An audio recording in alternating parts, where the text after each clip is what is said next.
세상은 내가 원하지 않지만 언제든지 시험은 다가올 수 있는 장소입니다. 그 시험의 메커니즘이 있는데 그것은 먼저 시험하는 자가 존재한다는 것이죠. 둘째는 그 시험하는 자가 욕심의 기회를 틈타서 시험을 해온다는 것입니다.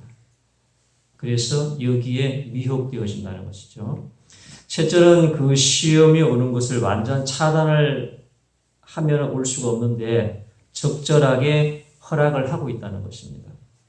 넷째는 그 시험을 적절히 허락하는 것에는 목적이 있는데 그 목적은 그 시험으로도 말미암아 우리를 영으로 유익하게 하기 위해서 그렇게 한다는 것입니다.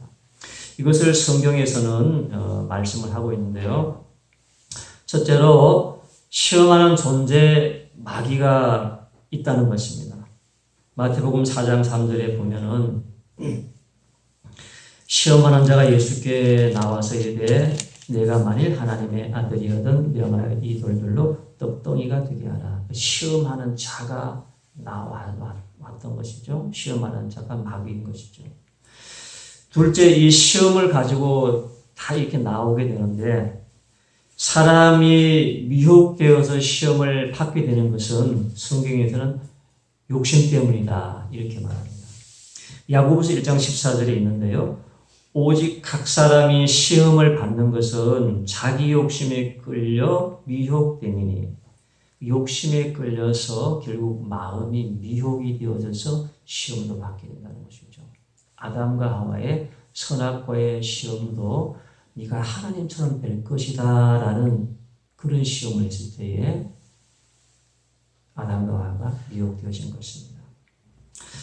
셋째, 그 시험이 오지만 그 시험이 감당할 수 있는 시험이 허락이 되고 또 불가피할 경우에는 피할 길을 열어주신다는 겁니다. 고린도서 10장 13절에 보면 사람이 감당할 시험 밖에는 너희가 당한 것이 없나니 오직 하나님은 미쁘사 너희 감당하지 못할 시험 당함을 허락하지 아니하시고 시험 당할 즈음에 또한 피할 길을 내사 너희로 능히 감당하게 하시느니라. 하나님께서는 감사하게도 감당할 수 있는 시험 또 그 시험이 무거워서 쓰러질 때에는 피할 길도 내어주시는 분이라는 것을 알 수 있죠. 넷째, 그 시험을 하나님이 다 허락하셨기 때문에 그것도 오는 것인데 시험을 허락한 목적이 있다는 거죠. 그건 우리를 괴롭게 위한 것이 아니라 영적 유익을 위해서 그렇게 하셨는데 야고보서 1장 2절에 쭉 말씀하죠. 형제들아 너희가 여러 가지 시험을 당하거든 온전히 기쁘게 여기라. 시험을 당하면 기쁨으로 여기라는 것이죠. 이는 믿음의 시련이 인내를 만들어 주는 줄 알미라. 시험으로 말미암아 인내심을 갖게 한다는 것이죠. 그럼 인내를 온전히 이루라. 이는 너희로 온전하고 고려하여 조금도 부족함이 없게 하려 함이라. 인내를 온전히 이루면은 결국 조금도 부족함이 없는데 시험에 극복할 수 있는 매개체는 인내하는 겁니다. 시험을 참고 견디는 거예요. 야고보서 1장 12절에는 시험을 참는 자, 인내하는 거죠. 시험을 참는 자는 복이 있나니 시험을 참는 자가 복이 있는데 이는 시련을 견디어낸 자가 주께서 자기를 사랑하는 자들에게 약속하신 생명의 멸류관을 얻을 것이기 때문이라. 그 시험의 유익은 시험이 왔지만 끝까지 잘 인내하게 되면은 이 인내하는 것이 약속하신 생명의 멸관을 얻기에 조금도 부족함이 없는 그러한 우리의 믿음으로 만들어 빚어준다는 것입니다. 그래서 이 사실 우리의 모든 시험의 근원을 우리가 거슬러 올라가게 되면은 다 사람의 욕심으로 말미암아 위협되어져서 오는 거예요. 사실은 다 사람들이 세상의 욕심, 물질의 욕심, 다 욕심으로 원인을 거슬러 올라간 아담과 하와도 그랬듯이 다 그곳으로 오는 것인데 하나님의 인자와 긍휼은 그렇게 해서 시험에 온다 할지라도 감당할 수 있는 시험을 할 수 있도록 하나님이 허락을 한다는 거예요. 그리고 그 시험이 또는 무거워서 감당하지 못할 때에는 다른 대안으로 피할 길도 열어서 주시기 때문에 그 시험이 왔을 때 잘 인내하고 하게 되면은 하나님 앞에 우리가 영원한 생명의 면류관을 얻는데 부족함이 없는 존재로 우리를 빚으시기 위한 하나님의 선하신 목적이 있다는 거예요. 이걸 가지고 우리는 악한 것도 선하게 만들어내시는 하나님의 능력이다 그러는 겁니다. 그 중요한 것은 시험을 잘 인내하는 것입니다. 조급히 또 성급히 굴지 말고 잘 인내하는 것인데요. 시험을 끝까지 참고 인내하고 견디고 나가면은 그 시험을 통해서 선한 열매를 맺을 수가 있는 것입니다. 우리의 시험이 우리에게 주시는 시험은 이런 시험의 메커니즘적 관계를 가지고 이런 그 관계성을 가지고 있는데 그런데 예수님이 당하신 시험은 우리와 전혀 달라요. 그래서 제목이 우리가 당하는 시험과 예수 그리스도의 시험 이렇게 제가 제목을 정했는데요. 예수님이 당하는 시험은 자신의 유익을 위한 것이 아니라 우리의 유익을 위해서 당하신 거예요. 하나님 우리에게 주신 시험은 결국 그 시험으로 우리를 망가뜨려가 망쳐가 무너뜨리려고 하는 게 아니에요. 마귀는 그렇게 우리를 다가오지만 그러나 하나님은 그 시험을 통해서 인내하라고 말씀하셨고 참는 자가 복이 있고 잘 어떤 형태든지 그래요. 내 삶에, 내 심령에, 내 생각에, 나의 모든 것에 오는 시험을 잘 참고 인내하게 되면 우리를 유익하게 한다는 것이죠. 그러나 하나님께서 예수님에게 주신 그 시험은 예수님 자신을 유익하는 것이 아니라 우리를 위해서, 우리를 유익하게 하기 위해서 예수님이 시험도 당하셨다는 것입니다. 아멘. 그 시험은 예수님이 당하신 시험을 우리가 살펴보면 알 수 있는데요. 예수 그리스도는 40일을 광야에 나가서 극한의 금식 기도를 하시고 난 이후에 마귀가 찾아와서 시험을 냈습니다. 예수님께서 이 시험을 받으러 나가서 광야에 금식 기도를 하셨다라고 하는데 왜 예수님은 금식 기도를 했는가를 우리가 한번 생각해 보아야 합니다. 4장 1절에 분명히 말씀하죠. 예수께서 성령에게 이끌려 마귀에게 시험을 받으러 광야로 가서 성경에 이렇게 기록이 되어 있습니다. 예수님이 광야로 기도하러 가신 목적이 마귀에게 시험을 받기 위해서 가셨다는 거예요. 이것은 이 영적인 기분 표현을 다 표현을 할 수 없기 때문에 한 문장으로 쉽게 표현을 한 것이지 사실은 예수님이 마귀에게 시험 받으러 나가신 것이 아니에요. 예수님은 마귀에게 시험을 받는 그런 분이 아니에요. 마귀를 들어서 무적행으로 던져보낼 수 있는 분인데 마귀에게 시험을 받을 분이 아니죠. 예수님은 또 성령을 받기 위해서 기도하러 나가신 것도 아니에요. 능력을 받기 위해서 광야에 기도하러 나가신 것도 아니에요.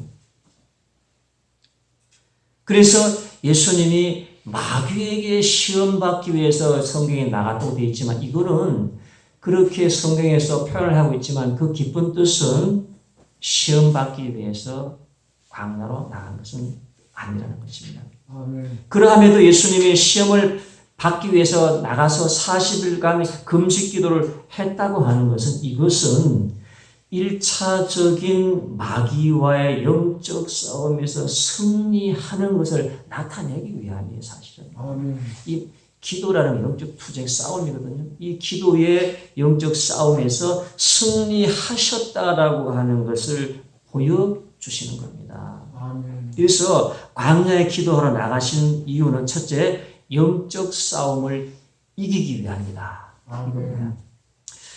왜 그런가 하면 예수님의 일생을 통해서 영적 싸움을 살펴보면 예수님의 영적 일의 순서에서 우리가 이걸 살펴볼 수가 있는데요. 예수님이 공생애를 시작하기 전에 마리아 어머니 마리아의 간청에 못 이겨서 가나의 혼인잔치에 갔을 때 물을 포도주로 만드는 표적을 딱 한 번 행하셨어요. 예수님이 내 때가 아직 이르지 않았습니다. 그러나 어머니의 간청이니 예수님이 그 능력을 행하신 거예요. 그 능력이 부족해서 기도하는 게 아니죠. 그 30세까지 딱 한 번 물을 혼인잔치에 포도주가 떨어져서 난감해하는 그 상황을 보시고 어머니의 간청을 들어서 표적을 행해서 물을 포도주로 만드는 표적을 딱 한 번 행하시고는 30세가 되시기까지 침묵하셨어요. 아무런 복음을 전가하지 않으셨어요. 30세가 딱 되었을 때에 성령 사역 선포식을 하시는 거예요. 세례 요한에게 딱 가서 물 세례를 받는 형식을 취해서 성령이 내려오시는데 비둘기 형상으로 머리 위에 딱 머물러 있는 거예요. 그리고 하늘의 음성을 듣고 마태는 하늘이 쫙 열리면서 성령이 내려와서 예수님 머리에 머물러 있고 이는 내 사랑하는 아들이요 내 기뻐하는 자라. 내 사랑하는 아들이고 내 기뻐하는 자라고 하는 바로 메시아라고 하는 그 소식을 마태는 들을 수가 있었던 것이었습니다. 이렇게 성령의 선포식을 나서 바로 또 복음을 전하지 않으시고 이번에는 40일 기도를 금식 기도를 광야로 나가서 하시는 거예요. 이거는요 복음을 전하기 이전에 예수 그리스도께서 이 기도 가운데 영적인 승리를 거두시고 마귀와의 1차 대전이 일어나는 겁니다. 1차 대전에서 마귀를 제압하시고 예수님은 이 복음을 전하신 것입니다. 그리고 2차적인 영적 싸움이 벌어지고 2차적으로 예수님은 이제 복음 사역을 하게 되었을 때에 복음을 시작이 되었으니까 복음 현장에서 바리새인, 사두개인, 율법사 이런 사람이 막 예수님과의 싸움을 하는 겁니다. 악한 영들이 그들을 통해 예수님을 대적하고 예수님과 싸우지만 예수님 여기에 조금도 물러섬이 없이 승리에 나가는 걸 볼 수 있지요. 그리고 3차의 영적 싸움에서 완전히 승리를 하게 되는데요. 그것은 겟세마네 동산에서 땀방울이 핏방울이 되기까지 힘쓰고 애써서 기도함으로 십자가의 공포를 이겨내는 그 영적 싸움이나 승리를 하셔가지고 십자가를 지시하라 딱 결심을 한 거예요. 그 전까지는 예수님도 이 십자가 때문에 내가 고민해서 죽을 지경이다. 제자는 내가 고민해 죽을 지경이 너희는 차고 있느냐. 깨어 기도해라. 근데 또 제자들이 잤어요. 예수님은 땀이 빗방울이 되어 떨어지기까지 힘쓰고 애써 기도하는 이 영적 싸움에서 그 십자가의 고통에 무시무시한 그 고통이 오는 두려움을 이겨내시고 마귀가 던져져 주는 그 두려움을 이겨내시고 영적 싸움에 승리했을 때에 예수님은 이 십자가를 질 수가 있었던 것입니다. 그래서 예수님은 이 마귀와의 영적 싸움에서 단 한 번도 지시지를 않으셨습니다. 마귀는 예수님이 탄생했을 때에 어떻게 했죠? 십자가 사역을 막는 거예요. 마귀의 목적은 십자가 사역을 막는 것인데 예수님이 태어났을 때에 헤롯을 통해 가지고 예수님을 죽이려 했지만 실패했지요. 그래서 이 마귀는 그 분풀이로 헤롯을 통해서 2살 이하의 아이를 학살하는 그런 아주 큰 죄를 저질렀습니다. 이처럼 마귀의 목적이 예수님 십자가의 사역을 결사적으로 막는 것인데 광야의 40일간의 기도에서 결국 마귀가 예수님에게 시험을 가지고 나왔던 것은 뭐죠? 메시아 직분을 포기해라는 것입니다. 세 가지의 시험을 했는데 마지막 세 번째 시험이 결정적인 것은 내게 딱 한 번만 고개 숙여 엎드려 절하게 되면 세상 사람이 그렇게 만 천하만국의 영광을 너에게 주겠다. 순식간에 천하만국을 쫙 보여주면서 얼마나 쉬워요. 고개 한번 까딱하고 땅에 엎드려 고개 숙이고 나면 세상에 그토록 사람들이 원하는 세상의 천하만국의 영광을 주겠다라고 해서 메시아직을 포기하고 너는 천하만국의 영광을 가지고 살아가는 것이죠. 그러나 예수님이 여기에 응하지 않는 것은 너무나 당연한 것이죠. 예수님이 여기에서 응할 수 없고 여기에서 당당히 물리치고 영적으로 승리하는 건 자명한 사실이에요. 복음의 사역에서도 예수님은 모든 사두개인과 바리새인 율법사들의 그야말로 정말 여러 가지 공격이 있고 회방이 있었지만 예수님은 이에 굴하지 않고 싸워 이겨 나가셨습니다. 유대인들이 몰려와서 예수님을 돌로 막 때리려고 합니다. 그리고 예수님을 막 몰고 가 낭떠러지 떨어뜨려서 죽이려고 합니다. 그때마다 예수님은 다 이들을 물리치시고 하나님의 때가 아직 죽을 때가 안 되었기 때문에 예수님께서는 이들의 모든 것을 물리칠 수가 있었습니다. 그리고 예수님은 이들의 정체를 드러내시며 맹렬한 영적 싸움을 전개해 나가셨는데요. 이 바리새인과 사두개인 출발은 사두개인은 그 제사장들의 후예들이에요. 바리새인은 정말로 하나님의 말씀을 잘 율법을 지켰던 그러한 사람들의 후손들이 바리새인인데 그 예수님 이전의 당시에는 그 사람들을 알지를 못했습니다. 그러나 사도 요한이 여기 예수님이 오셔가지고 이 바리새인과 사두개인의 정체를 드러내셨는데요. 그 이전까지는 그 어느 누구도 바리새인과 사두개인들을 넘을 수 없는 성역과 같은 사람들이었습니다. 그들이 긴 옷을 입고 나가서 일주일에 2번씩 금식 기도해요. 그리고 11조를 드립니다. 그리고 거리에 나가서 아주 거룩한 옷을 입고 다 무릎을 꿇고 1시간, 2시간씩 기도를 해요. 그리고 구제 사역을 하게 되면은 구제 사역을 해서 다 알려요. 나팔을 불어서 다 알려 공개를 해요. 그러니까 이 사람들은 너무너무 거룩한 사람들이었습니다. 이들의 정체를 알지를 못했어요. 근데 세례 요한과 예수님이 딱 와서 보니까 이들의 정체를 딱 알았습니다. 그래서 예수님과 세례 요한을 볼 때 이들은 마귀의 자식들이었습니다. 그래서 예수님께서는 세례 요한은 독사의 자식이라고 하고 예수님도 이들 향해서 독사의 자식이다. 해치다 무덤이다. 평토장한 무덤이다. 외식하는 자들이다. 이렇게 혹독한 이들을 책망하시면서 이들의 정체를 드러내셨죠. 이 영적 싸움인 것이죠. 예수님이 이들을 향해서 조금도 물러서지 아니하고 영적 싸움을 전개해 나가신 거예요. 마태복음 23장 23절에 보면 이들이 이렇게 말씀하죠. 화실전저 외식하는 서기관들과 바리새인들이 너희가 박하와 회향과 근처에 11조는 들이되 율법이 더 중한 바 정의와 긍휼과 믿음은 버렸도다 라고 책망하시는 거예요. 그러면서 예수님은 자신이 십자가에 못 박힐 때까지 이 치열한 영적 싸움을 중단하지 않았습니다.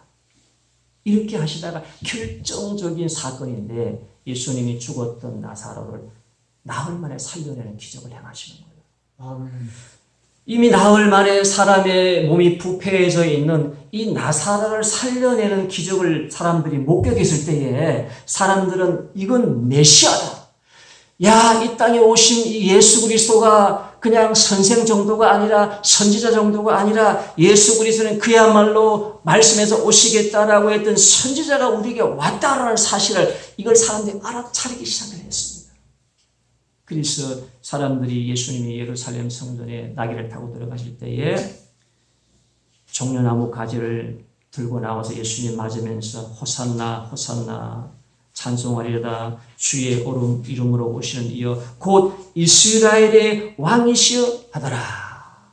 예수님에 대해서 알았습니다. 이때에 이 바리새인과 유대인들이 큰일 났다. 이제 모든 사람 탈로가 났다. 예수님 메시아인 거 알았다. 너희들이 받고자 하냐 아무 소용없다. 저렇게 저들이 예수님을 메시아로 예수님을 찬양하고 있지 않느냐. 다 이제는 안 된다.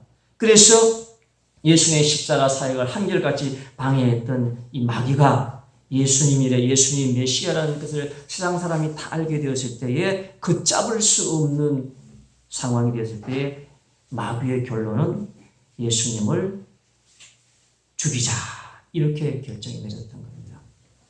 이런 결정을 내려서 예수님이 죽으시는 것이 이런 예수님의 시험에 닥쳐오는 것이 마귀가 그렇게 불가피한 상황에서 하지 않을 수 없었지만 이것이 하나님이 예수님에게 향하신 뜻이었던 거예요. 아멘.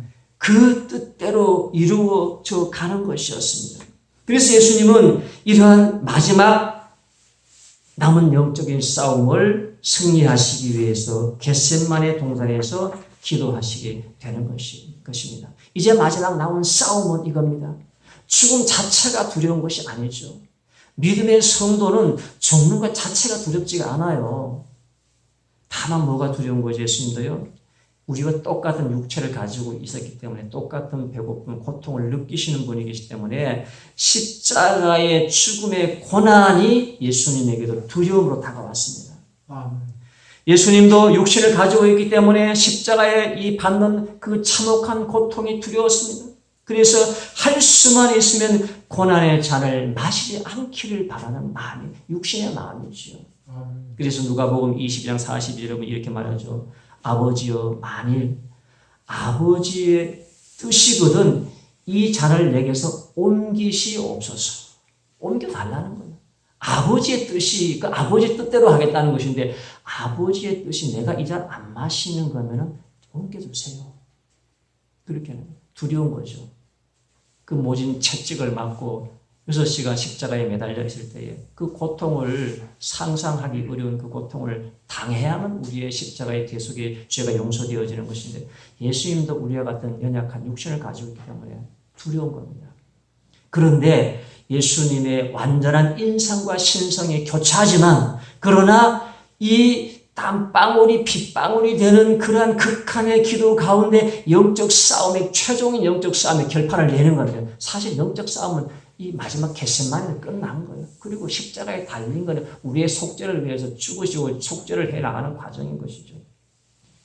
그런데 뭐라고 합니까? 그러나 내 원대로 마옵시고 아버지의 원대로 되기를 원하나이다. 아버지의 원이 뭐죠? 예수님 그렇게 우리를 위해서 모진 고통과 고난을 받고 땀과 피와 눈물을 흘리고 인류의 죄를 속죄하기 죄의 문제를 청산하기 위해서 그런 고통과 죄값을 치는 속죄의 죄값을 치는 고통 가운데 죽는 게 하나님의 예수님을 향한 뜻이었기 때문에 예수님의 기도는 내 정신 내 뜻이 아니라 아버지의 뜻대로 순종하기를 원한다는 이 기도를 했는데 이 기도가 예수님의 육신적으로 다가오는 그 죽음의 고통의 공포를 물리치고 예수님께서 완전히 영적으로 승리했던 것입니다. 아멘.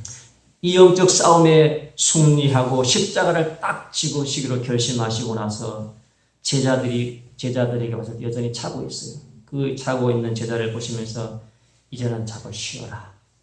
때가 왔으니 인자가 죄인의 손에 팔리느니라. 결정되었다는 거예요. 하나님께 허락하셨기 때문에 가룟 유다의 죄의 손에 팔릴 것이고 인자는 죽을 것이다. 이처럼 예수님의 이 영적 싸움은 기도로 시작을 해서 마지막 기도로 땀방울이 핏방울이 되는 기도로 승리하셨던 예수님의 이 시험을 승리했던 예수님이라는 것을 알 수가 있습니다. 이 예수님이 영적 싸움과 시험을 받은 것은 자신의 유익을 위한 것이 아니라 우리 죄인들의 유익을 위해서 그렇게 하셨다는 것을 알 수가 있습니다. 이렇게 예수님이 영적 싸움에서 기도에서 승리해서 이 세상을 승리한 거예요. 세상을 승리할 자가 없어요. 예수님만이 세상을 승리했는데 우리는 세상의 힘과 겨루어도 승리할 수가 없어요. 근본적으로. 예수님이 승리해 주셨기 때문에 그 예수님의 능력을 덧입을 때만이 이 세상을 승리할 수 있는 것이지 세상의 이 권세와 힘이 만만치가 않아요. 이 세상을 장악한 어둠의 흑암의 권세와 힘이 사람의 힘으로 감당할 수 없지요. 그래서 요한복음에서는 이렇게 승리하신 세상에서 승리하신 예수님을 요한복음에서는 말씀의 재해석을 하고 있는데 이렇게 말씀하시죠. 요한복음 16장 33절에 이것을 너희에게 이르는 것은 너희로 내 안에서 평안을 누리게 하려 함이라. 세상에서는 너희가 환난을 당하나 담대하라. 내가 세상을 이기었노라. 아멘. 예수님이 자신을 소개할 때 담대해라. 내가 세상과 겨루어 이기었느니라. 아멘. 세상과 겨루어 이길 자가 없고 모든 사람은 한결같이 세상이 주는 세상의 명예와 권력과 부와 부경화를 거기에 몰입을 해서 영혼까지도 팔아치우는 것이 세대의 사람이지만 예수님은 마귀가 그런 유혹을 하는 것을 넘어서서 마귀와 싸워 이김으로 말미암아 마귀가 이 타창하게 했던 어둠의 세상에 이 세상을 싸워 이겨서 우리에게 담대하라고 주님께서는 말씀을 하셨던 것입니다. 그래서 예수님은 이 40일간의 금식의 기도도 보통 기도는 40일간의 금식 기도하면 정말로 앙상한 뼈만 남게 되는데 이 40일간의 극한의 금식 기도에서 완전히 승리를 하신 것은 우리를 위한 영적 싸움의 승리의 출발이었습니다. 두 번째로 이 예수님이 이 광야에서 금식 기도를 하시고 이 시험을 받으신 것은 마귀의 시험을 계시하기 위함이에요. 예수님이 이 시험을 받아주신 것은 이 마귀가 예수님에게 그런 시험하는 그 시험과 같은 것이 우리의 일생을 통해서 우리에게 온다는 것을 우리에게 밝혀주신 거예요. 성경은 계시적인 말씀으로 예수님의 행적은 우리의 말씀 교사가 되는 겁니다. 이 말씀은 우리의 말씀 교사가 되기 때문에 이 그냥 기록이 된 게 아니고요. 아주 치밀하게 주도면밀하게 기록되어 있기 때문에 예수님이 여기서 마귀와의 40일간의 금식기도 가운데 승리하신 이곳 그 시험을 받아주신 것이 하나님의 뜻 가운데 계시적인 말씀으로 말씀 교사를 이루시기 위해서 했는데 그것은 우리에게 다가오는 시험을 세 가지 종류의 시험을 계시하고 있는 겁니다. 아멘. 첫째로 계시하는 시험은요, 마귀는 떡으로 살 것만으로 우리를 유혹한다는 겁니다. 아멘. 요건 일반적으로 예수 믿지 않은 자들까지 다 포함되는 거예요. 믿는 자들에게도 이게 적용되지만 특별히 예수를 믿지 않은 자들에게 마귀는 떡만으로 살 것을 유혹합니다. 40일의 금식기도 육신에 허약한 상태에서 마귀가 찾아와서 하나님의 아들 예수님에게 네가 하나님의 아들이면 능력이 있잖아. 배고프잖아. 그러니까 이 돌들을 떡으로 명하여서 바꾸어라. 그리고 먹으라는 거예요. 예수님이 극도의 배고픔을 느끼셨지만 이 예수님에게 극도의 배고픔을 느끼는 때 마귀가 찾아와 1차적으로 시험하는 건 육체의 소욕을 통해 찾아오는 거예요. 우리 육체가 아직 연약하기 때문에 마귀는 육체의 소욕을 가지고 우리에게 시험을 오는 것인데요. 이것을 우리가 넓은 영적인 의미에서 해석을 하게 되면은 이런 겁니다. 마귀가 우리에게 시험하고 오는 건 영적인 것을 생각하고 추구하지 않게 하고 육적인 것에 육적인 문제에 빠져들게 그것에 몰입하고 살아가게 하는 겁니다. 이 세상은 사람들이 향한 법칙이에요. 영적인 것 따위는 관심이 없어요. 죽음의 세상이 뭐가 중요해? 지금 내가 잘 사는 게 중요하고 내가 지금 건강하고 내가 지금 잘 사는 게 중요하지 죽은 애는 그건 나중에 있든지 말든지 상관없다는 거예요.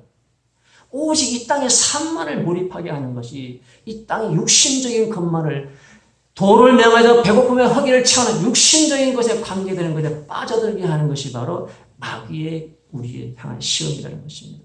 사람은 결코 육의 양식만으로 살 존재가 아니에요. 육의 양식만으로 살고 영적인 양식을 먹지 않아서 이 심령이 황폐되어지고 나날이 찢겨지는 것은 아무리 세상에 금부와 물질을 채워도 허망하고 깊은 그러한 허망한 바다와 같은 거예요.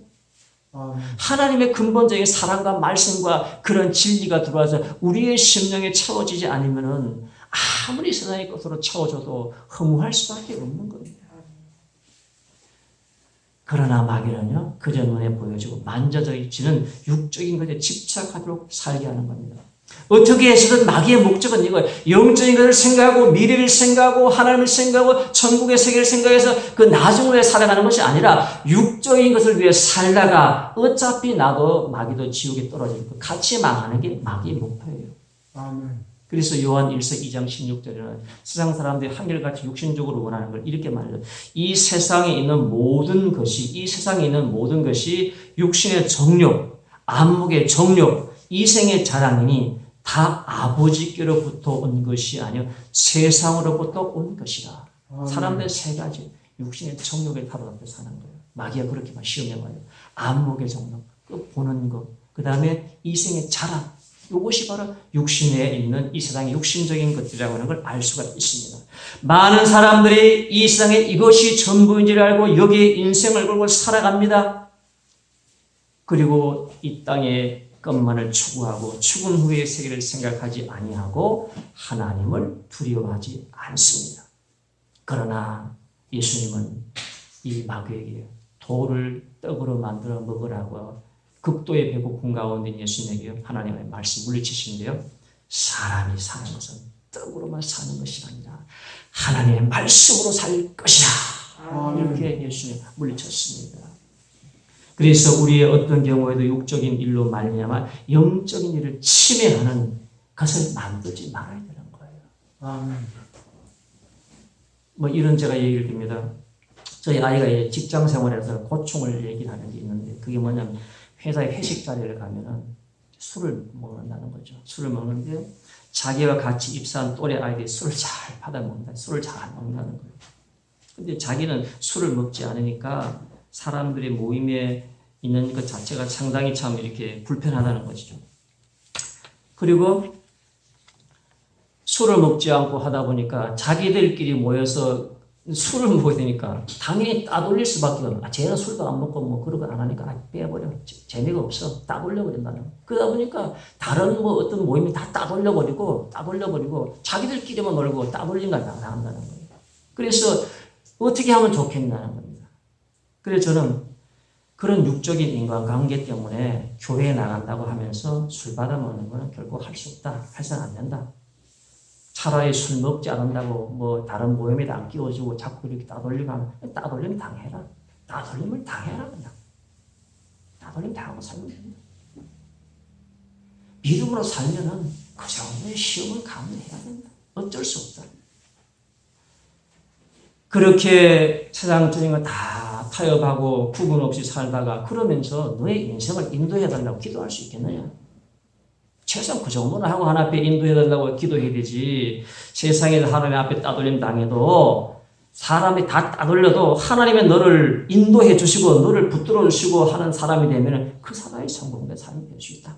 염려하지 말아라. 그런 거. 세상에는 모든 것도 육신적으로 얽혀 있어요. 술 잘 받아먹고 그 비율을 잘 맞춰줘야 돼요. 저도 그렇게 하지 않았더니 청년 시절에 그렇게 안 했더니 이 건방진 놈이라고 밤에 5명이 밤에 와서 저를 두들기 패러 들어왔어요. 그런 식이에요. 그렇지만 우리가 하나님 안에서 그런 핍박을 받고 어려움을 당하지만 이 육적인 것으로 통해서 육신적인 세상의 일들을 통해서 영적인 걸 침해할 수가 없는 거예요. 두 번째로 우리가 마귀가 시험하는 것은요. 하나님을 시험하는 삶을 살으라고 우리 유혹하는 겁니다. 요거는요. 믿는 자들에게 그렇게 가져가요. 믿는 자들에게 하나님을 시험하는 인생으로 바꿔버린다는 겁니다. 마귀가. 두 번째 시험은 예수님을 거룩한 성 꼭대기에 올려놓고 뛰어내리라는 겁니다. 그러면은 네가 하나님의 아들이면은 하나님 천사를 보내가지고 너를 딱 받들어가지고 딱 사건이 내려앉아가지고 다치지 않게 할 거라는 겁니다. 이때 예수님은 이렇게 말씀하죠.